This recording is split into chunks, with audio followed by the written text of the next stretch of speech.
मंदिर की, उसके पीछे से वो चली गई। मैं पीछे पीछे गया तो काफ़ी देर तक मैंने उनको देखा पूर से। उन्होंने एक बार मुड़ के मेरे ऐसे देखा, फिर आगे आगे आगे चले गए। तो जैसे वो टर्न किया उन्होंने, वो गायब हो गई। मैं दौड़ के गया तो मैं उनको पकड़ नहीं पाया, उन्होंने मेरे से बात नहीं करी।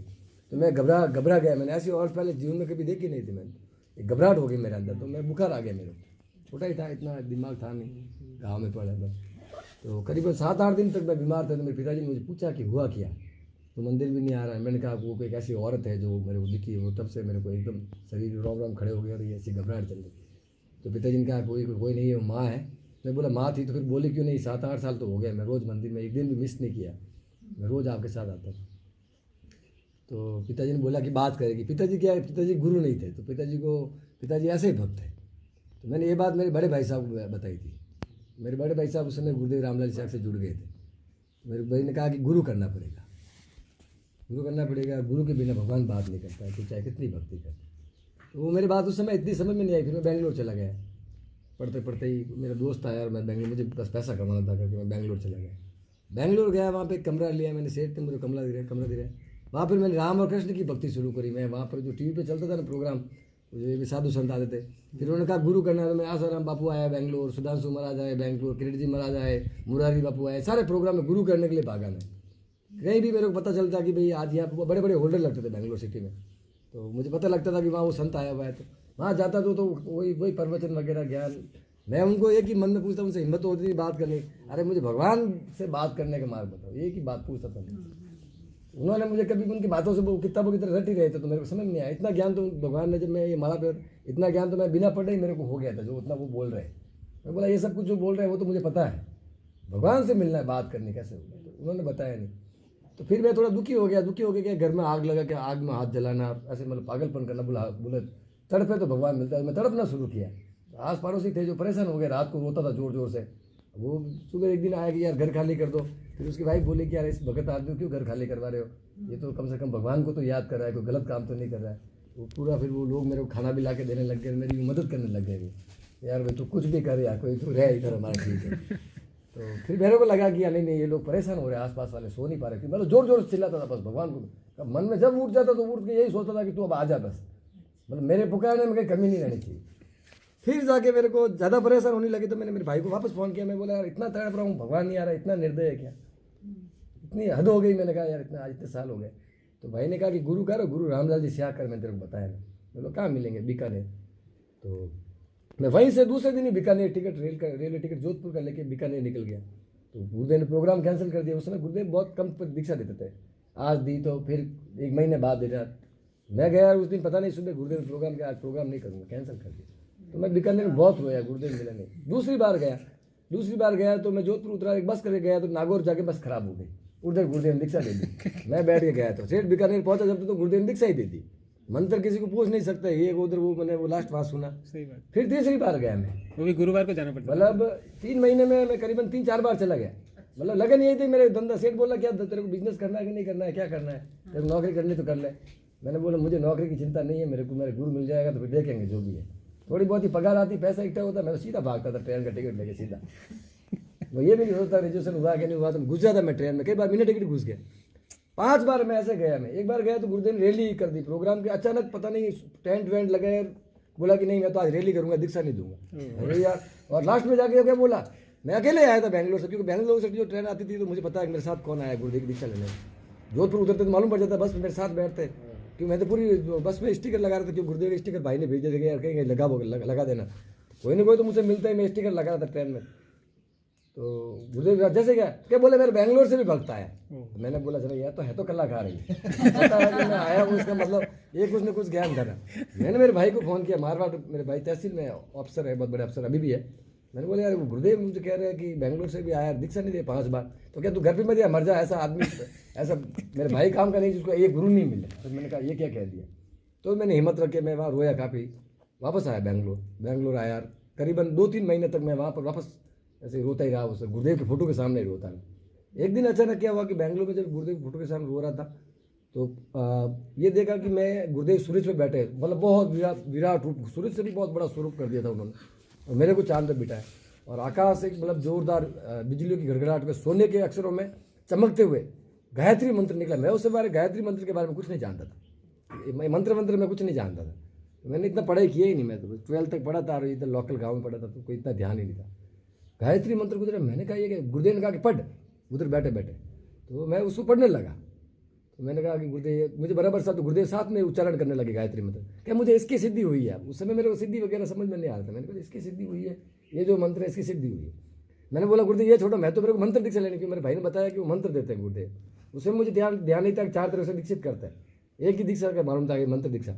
अरे मुझे मंत्र दो गुरुदेव, मुझे इसको पढ़ के क्या करना है, ये मंत्र का इतना बड़ा मंत्र मेरे से नहीं रटा जाए। बोला कि तू एक काम कर, हरिओम तत्सत मंत्र का जप कर, जब तक मैं तुझे दीक्षा नहीं दे दूँ, और तू अगली बार आना तो तुझे मैं दीक्षा दूंगा। ठीक, उस समय मैंने हरिओम मंत्र का जप करने लग गया। तो ये मुझे कुछ अनुभूतियाँ होती थी, मैं हवा में उड़ रहा हूँ, मतलब कुछ जैसे तिरुपति बालाजी चला गया, कहीं मैं ऊटी चला गया, मैं 4-5 दिन बाद ऊटी जाता, तो वो सीन जो रात को याद है तो मैं देखता था, वो सेम सीन मुझे दिखते थे। मैंने बोला यार गुरु में तो है, तो मैं फिर वापस भागा, मैं अभी जोधपुर जाके दीक्षा ले लूँ, पता नहीं इस मंत्र से इतना दिख रहा है तो उस मंत्र से कितना दिखेगा। तो मेरे अंदर लगन यही थी कि वो मंत्र मिल जाए, भगवान से बात हो जाएगा। वापस गया मैं बीकानेर से, वहाँ पे गया तो गुरुदेव ने उस दिन क्या हुआ कि गुरुदेव बोला मैं तो चुनाव लड़ रहा हूँ, अभी मैं दीक्षा ही नहीं दूंगा। मैं यहाँ से कंफर्म करके गया था टेलीफोन से पूरा, ठीक है ना, कि मेरे को तो चुनाव उधर वो धर्मेंद्र के साथ सामने वो चुनाव लड़ रहे थे, उस समय बीकानेर, उनको तो खेल करना था।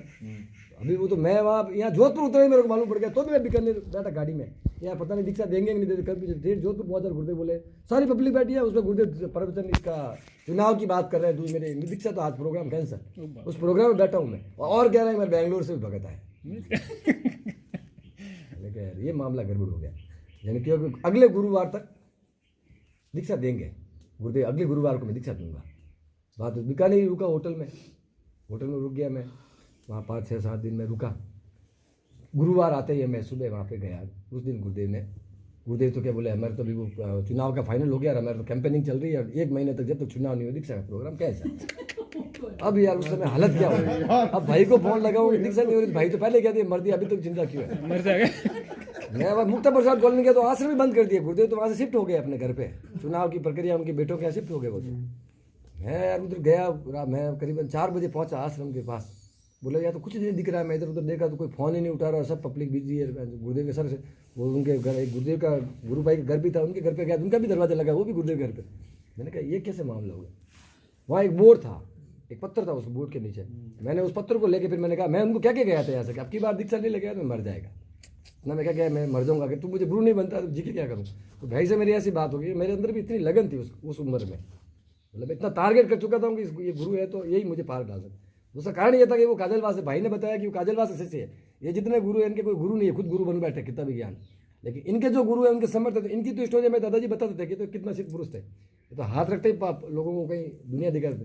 मुझे बोला ये तो मेरे दादाजी के साथ, मेरे दादाजी परदादा जी के साथ वो तो यहाँ आते थे। मेरे दादाजी तो जंगल में शिकारी थे, तो इनके पास आते थे। शिकार हो गया तो मेरे दादाजी इनकी स्टोरी बताते थे। मेरे दादाजी की जो पिताजी है ना, उनसे तो भवनाथ जी का मिलन हो चुका था, इन्होंने तो गिफ्ट भी दिया था एक खाट वगैरह, और मेरे बात काफ़ी आशीर्वाद था। तो मेरे दादाजी यहाँ शिकार करने आते तो मेरे दादा ने मना किया था कि यहाँ पर शहीदों का है, यहाँ शिकार मत करो जंगल में। ये राजपूत है ना, इनके बारे में मुझे सब पता था। तो मैंने बोला इनका शिष्य है तो वो गुरु समर्थ है, और वो 2-3 चमत्कार मैंने देख लिया था ध्यान में, वो गायत्री मंत्र वगैरह, उड़ना वगैरह, ये सब अनुभूतियाँ हो गई थी मेरी। फिर मुझे लगा, मैंने कहा कि अब क्या करना, तो मैंने पत्थर लेके ऐसे फोड़ा तो मेरे को चक्कर आ गया, मैं पूरा खून है। मेरे एक भाई था, मेरे बड़े अंग, हाँ मैंने खुद ने फोड़ा। मतलब मैं एकदम डिप्रेशन में आ गया था कि मुझे गुरु क्यों नहीं मिल रहा। वो टारगेट था मेरा कि गुरु करना है, तो मैं नीचे गिर गया चक्कर आके। तो मेरे साथ मेरा छोटा भाई था, ज़्यादा उम्र में नहीं थी, तो छोटा भाई था तो वो भी घबरा गया बेचारा। तो उसने पीछे वो अंदर से एक रुमाल निकाला बैग से, रो मेरे मुंह में पूरा खून और मिट्टी दोनों हो गया था। इतने में गुरुदेव का ओम जी, वो लड़का है बड़े वाले लड़का, वो मोटरसाइकिल लेके, स्कूटर था उसके पास, वो लेके आया। वो मेरे को देखा कि गुरुदेव की बोर्ड के सामने खून से लथपथ कौन पड़ा। उसने मेरे को उठाया और उसने मेरे को पानी लेके आया कहीं से पता नहीं, बोतल, और फिर मेरा मुंह धोया और मेरे बोला कि तू क्या है, तुम कौन हो। मैं बोला मैं बेंगलोर से आया हूँ, मेरा नाम भगत सिंह है, मुझे गुरुदेव से मिलना है भाई। बोला गुरुदेव पर्सनल दीक्षा किसी को, मैंने बोला यार मेरी पर्सनल दीक्षा दे दो, चाहे मेरा कुछ भी ले लो। बोले पर्सनल दीक्षा गुरुदेव किसी को नहीं देते, वो सामूहिक दीक्षा ही देते हैं और किसी से मिलते नहीं गुरुदेव। मैंने बोला यार देखो वो नहीं मिले तो मैं अभी नीचे जाकर ट्रेन के नीचे जाके मर जाऊंगा, मैं फिक्स करके आया हूँ। ये मेरा फाइनल था कि मैं कूदूंगा ट्रेन के जाने। मेरे भाई को बोल दिया, तो अभी आप मुझे कहो। उन्होंने कहा एक काम कर सकता हूँ, गुरुदेव कहाँ ठहरे तेरे आगे, तेरे इतनी भक्ति है अटक गई, तो गुरुदेव अगर मिल जाएंगे तेरे को तो, लेकिन मेरा नाम मत लेना, मैं वहीं जा रहा हूँ, पहले तू आ जाना वहाँ पे, अगर गुरुदेव वहाँ रहते हैं। वहाँ गुरुदेव आते तू जो वहाँ तू कुछ करेगा तुझे बुला देंगे, बात कर लेंगे, वो अलग बात है, लेकिन मेरा नाम मत लेना। मैं कि बस इतना बस है। अब वो टेम्पो वालों को रोके, वो तो मेरा सफ़ेद कपड़ा था, टी शर्ट थी सफ़ेद, उस पर उस जमाने में यदा यदा ही धर्म से लेकर, तो मैं भी कहता हूँ कैसी टी शर्ट पहन का है, उसका मीनिंग मुझे पता नहीं है। बेंगलोर से मैसेज प्रिंट नई टी शर्ट आई थी बेंगलोर में, उसमें तो मेरे कपड़े का शोरूम भी था, उस टी शर्ट पर संस्कृत में एक श्लोक लिखा था, यदा यदा ही धर्म से, 2002 की बात है। मुझे पता नहीं कि उसमें क्या लिखा हुआ था, बस लिखा हुआ था, बस बढ़िया टी शर्ट थी, नई पहन का है, गुरुदेव से मिलने जा रहा हूँ, एक ब्लैंकेट और एक इमरजेंसी लाइट चाइना की। मैं बोला रात को गुरुदेव लिखते होंगे तो उनके मेरे भाई ने बोला तो गुरु दक्षिणा देनी पड़ेगी गुरु को, जो भी मांगे, या तो उनसे पूछ लेना, और अगर वो कुछ भी ना मांगे तो तेरी इच्छा से दे देना। तो मैं वो ब्लैंकेट और वो मेरे भाई के हाथ में था। वो टेम्पो वाले ने रोका ही नहीं, 2-3 टेम्पो वालों ने कोशिश करी, वो रोका ही नहीं, क्यों मेरे खून देख के बोले पता नहीं कोई पुलिस केस है वगैरह के। मेरे ज़्यादा मार दी थी मेरे सिर पे, काफ़ी मार, अभी भी काफ़ी निशान है यहाँ पर, धीरे धीरे खत्म। तो मैं थोड़ी बेहोश की स्थिति में था, मुझे मेरे भाई एक हाथ से पकड़ रखा था। पता नहीं एक आदमी आया तो वो मेरी बात सुन रहा था पास में, ओम जी से, उसने वो टेम्पो वाला रोका है, कुछ भी नहीं है, कोई गुरु भगत है, इसको वहाँ छोड़ दो। बोले मैं 200 रुपये लूँगा, वहाँ 50 रुपये लगते थे, 200 रुपये लिए। मैंने बोला 200 ले ले, कोई दिक्कत नहीं, मुझे गुरुदेव के पास खून का केस था ना। मैं रास्ते में एक ही बात कह रहा था कि गुरुदेव अगर आज तू नहीं मिला तो अब मैं रामपुर चक्कू भी साथ में लेके गया था। ये भी बताओ, ऐसा भगत नहीं देगा तो तू नहीं मिलेगा ना, 100% मैं तेरे घर के सामने ही सुसाइड करूंगा, और ये मेरी आखिरी यात्रा है, इसके बाद मैं नहीं आऊँगा, बस अब देख ले, तू एक मौका है, मैं तेरे पास आ रहा हूँ, देख ले। उस समय गुरुदेव ने अपने 2 बेटों से कहा कि मुझे सामने गुरुदेव गार्डन है उधर व्यास कॉलोनी में, घर के सामने गार्डन है, कॉलोनी गार्डन घर के जस्ट सामने ही है। गुरुदेव ने कहा कि मुझे गार्डन में घुमाने ले जाओ। लीला करते हैं गुरुदेव ऐसे उस समय आराधना करते, पता नहीं उस समय उनको घर वालों को ऐसा कहा। इधर से मेरा टेम्पो रोका, मेरे को दूर से पता चला कि वही गुरुदेव की फोटो में देख रखा ही था। तो मैं दौड़ा सर, मैं तो ब्लैंकेट भी भूल गया, वो फेंक दिया मैंने रोड पे। मेरे भाई को बोला तू लेके, मैं दौड़ के जाके, मुझे पता ऐसा तो मिलेगा नहीं, वो क्योंकि उनके बेटे ने कहा पर्सनल मिलते नहीं है। मैंने जाकर धोती समेत जोरदार पकड़ दिया। तो उनके दोनों बेटों ने ऐसे तो खून आ रखा था, और भी लाते मार रहे थे। एक भाई तो गुस्सा मार रहा है, एक भाई लाते मार के मुझे गुरुदेव छुड़वा रहा है। मैंने कहा गुरुदेव छोड़ूंगा नहीं यार, गुरुदेव के मेरी धोती खुल जाए, मैं गुरुदेव खुल जाए, अब तो मुझे बस, अब मैं नहीं छोड़ूंगा, अब आप मुझे मिल गए। तो गुरुदेव फिर 10 मिनट मेरे को मेरे ऐसे ही लाट ऊपर करी और ऐसे हाथ फेरा, और एकदम पता नहीं मेरे सामने देखा, और एकदम गुरुदेव शांत, गुरुदेव को गुस्सा था, एकदम मुझे देखते ही शांत हो गए। वो लड़के को बोला कि नहीं, एकदम धक्का मारा अपने लड़के को मेरे से, गुरुदेव ने खुद ने धक्का मारा अपने, बोले इसको स्नान करवा के सीधा मेरे कमरे में भेज दो। तेरे साथ कौन है? बोले इसको बाहर ही बिठाओ, तेरे मेरा छोटा भाई था, इसको बाहर ही बिठाओ, तू कमरे में आ जा। तो फिर मैं उनके ओम जी घर पे गया अंदर, टी शर्ट तो वही थी, मैं कपड़े साथ में नहीं ले गया था, एक ही ड्रेस ले गया, टी शर्ट तो वो एक ही थी, वो खून से लथपथ। तो मैंने स्नान वगैरह कर लिया, मुंह मिट्टी वगैरह लगी थी, सब स्नान किया, तैयार वगैरह होके, बाल वगैरह, वही टी शर्ट वापस पहन के गुरुदेव, पहले तो गुरुदेव के सामने बैठते ही, गुरुदेव ऊपर बैठे थे आसन पे, एक दीपक लगा रखा था गुरुदेव, मैं नीचे, मेरे को चादर दी मैंने, और गुरुदेव ने अपने बेटे को बोला दरवाजा बंद कर दो, दरवाजा बंद कर दिया। जैसे ही मैं सामने जा खड़ा हुआ ना, गुरुदेव ने वो टी शर्ट के सामने मुझे जाके बोला कि मैं ये हूँ, 2002 में बात की, मैं टी शर्ट सामने इधर इसके श्लोक के बारे में कहा, मुझे अब समझ में नहीं आया। मैं बोला यार कोई आज गुरु पागल है क्या, मैं ये हूँ, मैं तो तेरे पास आया हूँ, तू मैं हूँ, वो मैं अपने ऊपर समझ लिया खुद, मैं कि मेरे इसमें क्या बोल रहे हैं, मेरे को समझ में नहीं आया। तो मैं बैठ गया नीचे। फिर मैंने कहा गुरु तो समर्थ है, कुछ कह रहा है तो कोई ना कोई कारण होगा, अभी समझेंगे बाद में। फिर मैं उनको धोख दिया, धोख दे के फिर उन्होंने मुझे लाड किया बहुत, तो जोरदार ऐसे गले लगा कर मेरा भयंकर लाड किया, पटाने की कोशिश की आपने। हाँ लाड किया। मैंने कहा कि तू आया ठीक है, मैंने कहा गुरुदेव अभी दीक्षा दो ना, गुरुदेव बहुत हो गया, क्या यार दीक्षा तेरे को अब की बार, मैं बोला भाभी मोरे को अब की बार नहीं, तेरे जीवन में मैं तुझे आशीर्वाद देता हूँ। क्या आशीर्वाद देते हो? कि तेरे लाइफ में होने की सोने की ईंटें रहेगी, तेरे पास पैसों की कमी नहीं रहेगी, तू जंगल में जाके बैठेगा, लोग पैसे लेके पीछे आएगा, तू जहाँ खड़ा हो जाए भीड़ लग जाएगी। मेरे को ऐसे ऐसे कई आशीर्वाद दिए, तेरे आवाज़ में वो ताकत होगी, ऐसा मुझे कई आशीर्वाद दिए। मैं कि गुरुदेव मैं कोई आशीर्वाद लेने आया नहीं हूँ, मैं तो बैंगलोर यहाँ माया छोड़ना आया हूँ, मंत्र दो, मैंने वो मंत्र दो जो को बात कर, हाँ मैं क्यों मंत्र दो क्या कोई करी मंत्र, मैं कि गुरुदेव मारे भाई की वो मंत्र जब करियो भगवान धन बात कर यार तक तो रुक नहीं सकता। मैं क्या गुरुदेव अबे मार करने सामर्थ्य नहीं है, मैंने क्या दे दो मंत्र, क्या यार अब क्या थनी मारे वास्ते मैं तन मंत्र दूँ, थनी मारे वास्ते करना पड़ी कोई कि मैं तेरे को मंत्र दूंगा, तू मेरे लिए क्या करेगा, मैं थारा नाम की दुनिया में आग लगा दूँ। उन टाइम वो सब मार मुंडा गुरुदेव पकड़ दी बात मारे, मैं तेरे नाम की इस दुनिया में आग लगा दूँ तो भगत सिंह कह देना, नहीं मत कहना।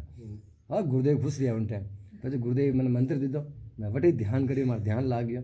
પછી मैं गुरुदेव मैं जो उठी ने बेटा ने बुलाया, પછી गुरुदेव आडो खोलियो कि ये मेरी मिसाइल है, देख अब जाके चल, ये मिसाइल है, ये मेरी मिसाइल। फिर मैं वहाँ से निकला ना गुरुदेव के मिशन में, तो कम से कम 1.5 से 2 करोड़ लोगों तक गुरुदेव का मिशन पहुँचा है, गुरुदेव के माध्यम से 1.5 से 2 करोड़ लोगों तक उस जमाने में। उस समय गुरुदेव का मिशन ये मारवाड़ में, बेंगलोर में, मद्रास में, बम्बई में मिशन ही नहीं था। उस पर फिर मैंने पूरे हिंदुस्तान में प्रोग्राम का बीड़ा लिया।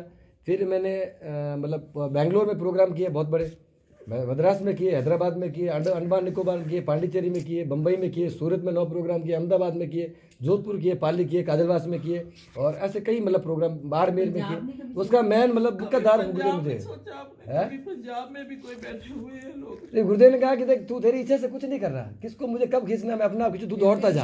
अपन तो पागल पर दौड़ जहाँ भेज रहा था। हमें खींच दिया उसने, अब हमें खींच दिया, अब हमें रोक रहे हैं लोग। हम नहीं, काफी पंजाबी लोग मेरे प्रोग्राम में आते, सूरत में भी आते थे, बेंगलोर में भी आते थे। तो गुरुदेव ने कहा कि पता नहीं कौन कहाँ से आकर कहाँ लेके जाएगा, तू तेरा काम। मैं तो हमारे अंदर मन में नहीं था कि हम प्रचार करें सर, हमें तो हौस ही नहीं था। हमारे को तो अंदर एक लगन थी कि मेरे पास पोस्टर आ जाए तो इसको छिपवाऊं, मेरे पास रजिस्टर आ गई तो कैसे बताऊं। बस मतलब 24 घंटे अंदर वही जगह बिजनेस वगैरह सब।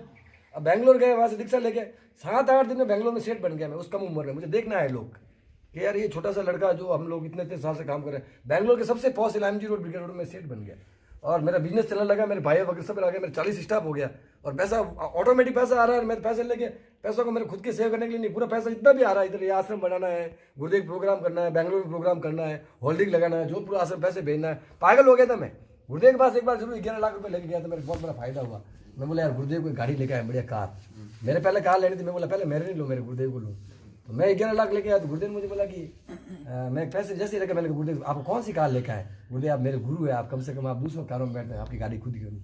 कि बेटा ये मेरे बेटे हैं ना, इनको मेरे धर्म से कोई लेन देना नहीं है, ये लड़ेंगे आपस में, मुझे ये कार नहीं चाहिए बेटा, तू चाहिए, ये पैसा लेके जाके धर्म के प्रचार में खर्च कर ले या कादिरवास में खर्च कर ले। की जय, तो पैसा मैं वापस कर दिया। जय। ये बातों के लिए हम रुके थे। देखो क्या लीला उसने रचाई, जिसको जो बातें उसकी सुनने को मिले। शॉर्ट में बताता हूँ, लास्ट स्टेज पे हूँ। तो लास्ट स्टेज पे फिर गुरुदेव ने मुझे पैसे वापस दिए। फिर क्या हुआ कि गुरुदेव ने मुझे काजलवास की जिम्मेदारी दी, क्योंकि बेंगलोर वगैरह सब प्रोग्राम हो गए। गुरुदेव ने बोला कि बेटा मेरे दादा गुरु का स्थान है काजलवास, और वहाँ तुझे आश्रम बनाना है। तो फिर वो 11 लाख और 10 लाख और मिलाकर 21 लाख में ये आश्रम बनाया। फिर करोड़ों रुपये जब मेरे, और फिर मैं प्रॉपर्टी के बिजनेस में पड़ गया था। तो यहाँ पे राजनीति में भी गया, मैं धर्म भी किया, राजनीति भी की, सब में मैंने क्षेत्र में, व्यापार में भी गया। तो पॉलिटिक्स में था, तो फिर मैंने मेरे अच्छे पैसे इधर प्रॉपर्टी में आया। तो फिर ये पूरा डेवलपमेंट काजलवास में, ये रोडें वगैरह सब सही नहीं थी। मैंने खुद के हाथों से पत्थर उठा कर इस पूरे काजलवास की रोड, मैं 1 किला 200 किलो के पत्थर को ऐसे इस रास्ते से हटवाया। गुरुदेव बोला मैं काजलवास आ रहा हूँ। उस समय काजलवास में गाड़ी आने की स्थिति नहीं, तो वहाँ से 2 किलोमीटर से अकेला 1 किला आदमी रात और दिन रास्ता साफ करता कि मेरे गुरुदेव की गाड़ी के नीचे पत्थर नहीं आ जाए और गुरुदेव हिल नहीं जाए। उस लगन से मैंने वो किया। और जब वो आते थे ना, तो मैं अगरबत्ती नहीं करता था, मैं धूसता था। तो मैं वो कभी आन लिया। फिर एक बार बेंगलोर गया, तो मेरे कमरे में था, मेरे वाइफ आ गई। तो मैंने ऐसे ही, मैं गुरुदेव के सामने रो रहा था कि गुरुदेव, मुझे पता लगा गुरुदेव लोगों के घर पे जा रहे हैं। भगत होता है तो मन में होता है कि गुरुदेव मेरे घर पे भी आना चाहिए। तो मैंने कहा कि गुरुदेव बुलाने से तो सब कोई भी आएगा, तेरी भक्ति से बुला तो मालूम है। मेरे भाई ने कहा कि तू भक्ति से बुला, मेरे भाई से डिस्कस कर। तो मैं तस्वीर बंद कर दी अपना कमरे में, और मैं रोया जोरदार तस्वीर से। मैंने कहा गुरुदेव तू मेरे घर पे आ जा, तू मेरे घर पे आ जा, तू मुझे भगत मानता है तो मैं तुझे मानूँ, और मुझे अभी के भी जवाब दे। उस समय मेरे बड़े भाई साहब जोधपुर गुरुदेव से मिलने गए थे, उनके सामने बैठे थे, उधर बेंगलोर में तस्वीर के सामने बैठा। टपक टपक तस्वीर से आंसू आ रहा था, जबकि मेरे मोबाइल पे घंटी बनी मेरे भाई साहब की। मेरे भाई साहब के सामने गुरुदेव रो रहे तो पूछ रहे थे कि ए अर्जुन, ये तेरा एक भाई है ना, भगत बेंगलोर में रहता है। और गुरुदेव रोने लगे। अर्जुन साहब नीचे आए ऑफिस में, जोधपुर ऑफिस में, मेरे घंटी लगाई, मेरे टेलीफोन, मेरे घर पे टेलीफोन था। तो फ़ोन लगाया कि भगत तू क्या कर रहा है। मैं और जोश हुआ है, मैं बोला मैं गुरुदेव को घर लाने के लिए प्रार्थना कर, कि पागल तू वहाँ रो मत, गुरुदेव यहाँ रो रहे हैं। तो वो दिन भी मैंने देखा सर, मैंने उनके साथ वो दिन भी घटनाएं मैंने देखी। और फिर गुरुदेव आए, तो अर्जुन को उधर ही कहा कि अर्जुन आज से 15 दिन के बाद भगत को बोल दे कि गुरुदेव आएंगे। तो मैं ऐसा पागल हो गया कि मैं वहाँ बेंगलोर से कम 50-60 लोग, जिसमें रिकव भी शामिल थे, सारे बढ़ियों को साथ में लेके आए बेंगलोर से। और सारे लोगों को लेकर हम लोग फ्लाइट से इधर आए। और गुरुदेव पूरे गांव से, मतलब मेरे गांव के थाने से लगाकर गांव तक 1 किलोमीटर पूरी जितनी गांव की महिला, जितने लोग, फूल की थाली देकर पूरे गांव को सजाकर ढोल गाजों के साथ गुरुदेव कार में आगे थे। और मैं आगे नाचते नाचते ऐसे पागल हो गया, मेरे कपड़े फट गए और मैं घर पे गिर गया। मैंने सेवा की थाली की व्यवस्था कर रखी थी, चरण दूंगा, मेरे गुरुदेव को ये करूंगा, मैं तो नहीं कर पाया। एक इन्होंने चरण धोया, मैं तो भूल गया। तो हकीकत ये बात है, वो भी दिन मैंने देखे मेरे जीवन। बहुत जबरदस्त। इनके लिए अभी मुझे याद आया, कह रहा था कि हैरी कि मुझे कॉल कर देना जब काजलवास जाएंगे। हाँ, इनके लिए बोल रहे थे, बार-बार कह रहा था, इनके लिए बोल रहे थे। फिर क्या हुआ, फिर बेंगलोर प्रोग्राम था लास्ट, गुरुदेव 2009 में गुरुदेव का बेंगलोर प्रोग्राम था। तो मेरे उस समय मेरे पैसे खत्म हो गए थे, मतलब मैंने जितने करोड़ों कमाए ना, ये आश्रम, सूरत में प्रोग्राम वगैरह, मतलब पैसों से तो, मतलब टीवी, मैंने गुरुदेव का सपना था कि गुरुदेव ने कहा कि मेरे टीवी पे आना चाहिए। तो मैं आज तक पर, स्टार न्यूज़ पर, जी न्यूज़ पर, उस समय पहला व्यक्ति था जो मैंने चैनलों पर गुरुदेव को लेकर हाईलाइट किया था। एंड दुनिया में सबसे ज़्यादा मैसेज वहाँ से गुरुदेव का ऑर्डर था। तो कभी गुरुदेव की बात को मैंने लॉप ही नहीं। गुरुदेव ने कहा कि टीवी पे आना चाहिए प्रोग्राम, ज़्यादा लोगों तक पहुँचेगा मंच। तो फिर आज दिन तक 8 लाख रुपए लगा था आज तक पर प्रोग्राम आया, तो वो भी हमने अरेंज किया, मतलब किया।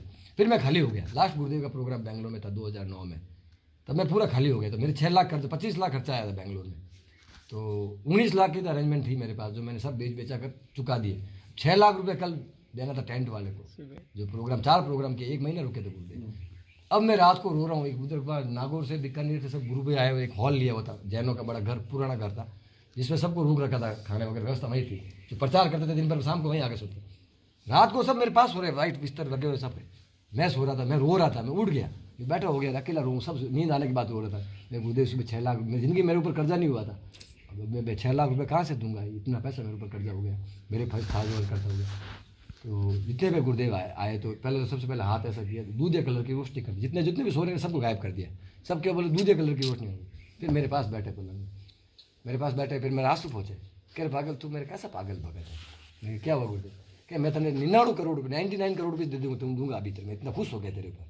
मैं गुरुदेव मेरे को पैसा लोग मत दो, मुझे 99 करोड़ नहीं चाहिए, मुझे 6 करोड़ रुपये चाहिए, 6 लाख रुपये चाहिए, 6 लाख दो। नहीं तो मेरा बाप वो कहेगा तू गुरुदेव बड़े बड़े काम। तो क्या तुझे मेरे भरोसा नहीं है क्या? अरे मैं गुरुदेव थारा माते भरोसा नहीं तो मैं तो पागल थोड़ी था ला रहे, मैंने पूरा भरोसा है। तो मैं कभी दे, कब दे, चलो 99 करोड़ कभी दे आओ, कभी दे, इसको समय नहीं बताता कोई, ये अगर ये समय बता दूं तो इसका खेल खत्म हो जाएगा। तो मैं कि चलो कोई बात नहीं। तो मैं कि भाई गुरुदेव मने की कर विश्वास रहेगा, आप मैंने कल मन 99 करोड़ रुपये दे वाला। तो क्योंकि कल सुबह तारा 6 लाख रुपये चूक जाए 11 बजे पहला मारो जो पेमेंट है, अगर तारा सारा प्रोग्राम मैच कर रही हूँ, संसार थारी मदद मैच कर रही हूँ, तो तू समझ ली कि 99 करोड़ भी देवला। देखो ठीक है, आ तो वाह ठीक है। जन गुरुदेव तो कहने कि अब तू रोवेला नहीं, मैं क्यों नहीं गुरुदेव और कोई नहीं, देखिए हाल तो शरीर में इतना साधन है कि इन्हें वेच नहीं तो मिशन चला सको, हाल टेंशन नहीं, हमें टेंशन नहीं है।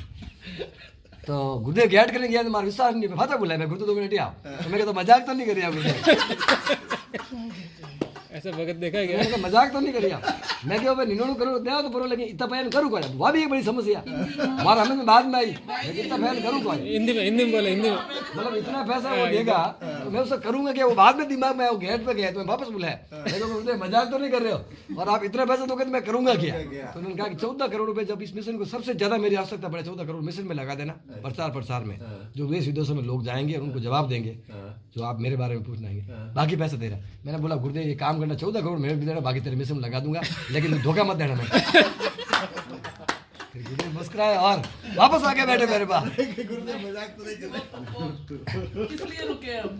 तो फिर गुरुदेव चले गए वहाँ से। मिला जवाब। फिर एक बार क्या मैं कमरे में सो रहा था, बेंगलोर से चले गए गुरुदेव, फिर मैं बहुत रोया, बेहोश हो गया था। बेंगलोर से एयरपोर्ट गए ना गुरुदेव, तो हम लोग हजारों लोग थे वहाँ पे, तो मैं बहुत रोया, मतलब मैं बेहोश हो गया। अभी गुरुदेव मेरे शरीर से बहुत मोह हो गया था गुरुदेव से, मतलब इतना प्यार किया कि भगवान, मैंने गुरुदेव को आज दिन तक एज ए भगवान 2002 से लगाकर 2010 तक एज ए भगवान ही ट्रीट किया, नहीं 2017 तक as a Ishwar he treat किया। कभी मैं उनके सामने खड़ा था, मुझे ये एहसास नहीं था कि मेरे को वो सामने मेरे को इंसान है, मुझे ये पता था कि वो मेरा ईश्वर है और एक भक्त ईश्वर के लिए क्या कर सकता, वो समर्पण पूरा था मेरा, मतलब ऐसे धूसता था उसके सामने में, जबकि उसके नाम से पूरी दुनिया में आग लगा चुका था मैं। जैसे ही उनके सामने मुझे कोई भक्त ऐसे, आप जैसे गुरु भाई लेके जाते ना, मैं आपको जोरदार बोला कि भगत सिंह जी गुरुदेव से मिलना, मेरी हिम्मत नहीं थी उनके सामने बात करने की। मैं ये सोचता था कि इस ईश्वर के सामने मैं क्या बोलूँ, वो तो अंतर्यामी, मुझे तो ये सब ऐसा हो जाए, तो मैं तो धूसता था उनके सामने। ये लोग बात करते तो बस गुरुदेव उनको जवाब देते, बस मुझे तो ये कहता था मेरी, मैं जैसे जाता बाहर, मैं बाहर जाता तो मैं अंदर ही कहता था मेरी मिसाइल आ रही है, सब बाहर चले जा, मेरी मिसाइल आ रही है। और मिसाइल वाला काम भी करवाया गुरुदेव ने मेरे से, मिसाइल से भी बढ़कर काम। अभी एक बार वो कार वाला बता दो, कौन सा कार अलग गुरुदेव हाथ पे बैठने। हाँ, फिर मैंने क्या, वो बेंगलोर में एक नई कार ली थी, तो मैंने बोला कि यार पहले मेरे गुरु का पैर पड़ जाए। मुझे ये लगा कि दुनिया की जिस चीज़ को टच करेगा वो इस संसार का पवित्र धाम बन जाएगा, तो ये मुझे एहसास होता था। तो मैं बोला मेरी कार, गुरु के इस कार में भी गुरु के पैर पड़ जाए तो ये भी दुनिया की धाम बन जाएगी मेरे लिए। तो मैं वहाँ से बेंगलोर से एक ड्राइवर लेके आया, आश्रम पहुँचा। उस समय मेरी कार नहीं आ रही थी, मैं स्कॉर्पियो नई ली थी, तो उसमें मुझे कार चलाना नहीं आ रहा था। तो अब मैं वैसे ही मैंने गुरुदेव कहा, गुरुदेव आप कार में पैर रखो ना। मैं ऐसी बड़ी मुश्किल से किसी को कहलवा के गुरुदेव का, क्या वो भगत कार ली दी है क्या? हाँ। क्या नहीं उन्हें कार में तो बैठना पड़ी, कि कटे भगत ने बोला कहले कार चला। अब उन्होंने 11 उल्लंघन क्या कर सकते हैं, मैंने तो कहा अब क्यों कहूँ, गुरुदेव आवे नहीं, गुरुदेव पहाड़े बैठ गया, वो ड्राइवर लारे बैठ गया। अब मैंने कार चालू करी, मैंने ध्यान करो चौथा गियर में गाड़ी है। हिंदी मुझे पता नहीं चौथे गियर में कार है, कार चलाना नहीं आता इनको। मुझे कह दिया कि तू कार चला, मैं तेरे पास बैठूंगा। अब मैं कैसे कहूँ गुरुदेव मुझे नहीं आती, अब तूने कह दिया, तू तो मालिक है, तुमने कुछ कहा तो कुछ हो गया ही होगा। तो मेरे अंदर वो डर था कि अब मैं कैसे कहूँ, मैं तो डरता डरता बैठा। मैंने कहा अब गुरुदेव जाएंगे मैं ही जाऊँ कार में और मैंने कहा नहीं जो गुरुदेव जाएगा मैं भी जाऊँगा साथ में, गाड़ी तो आती नहीं आगे जाकर बसेरा गाड़ी और क्या गाड़ी जाएगी ज़्यादा से ज़्यादा क्या है। मैंने कहा धीरे रखो। मैंने गाड़ी की सिर्फ दबाया, 4 नंबर पे गाड़ी गियर थी, मुझे गियर तो मालूम नहीं था गियर लगाना गाड़ी में। मैंने तो स्टीयरिंग पकड़ा कर चाबी चालू कर दी, मैंने तो स्टीयरिंग पकड़ा कर चाबी चालू कर दी। अब वो गुरुदेव बोला गेट से बाहर निकाल, ऑटोमेटिक गाड़ी चल रही है। मैं तो ऐसे ऐसे कर रहा हूँ, देखते दूर रहा है 2 किलोमीटर मुझे घुमा के ले गया और जानबूझ के उस मेन रोड पर सड़क पे। अब मेरे तो अंदर पैसा निकल रही यार, पता नहीं गाड़ी किधर। और आज से हम लगा तू तो बहुत अच्छी गाड़ी चलाता मेरे को। गुरुदेव कैसे वो, मैं तो बड़ी मुश्किल से गाड़ी से कूदा गुरुदेव गए। ड्राइवर बोला यार संभाल, ड्राइवर कह रहा है कि भाई हम तो पीछे हम पागल हो गए, हम कब मरने वाले हैं। 4 नंबर गेयर में गाड़ी ड्राइवर कह रहा हूँ तू सुन ही नहीं रहा है। इतनी मतलब उनसे हिम्मत ही नहीं होती थी बात करने की।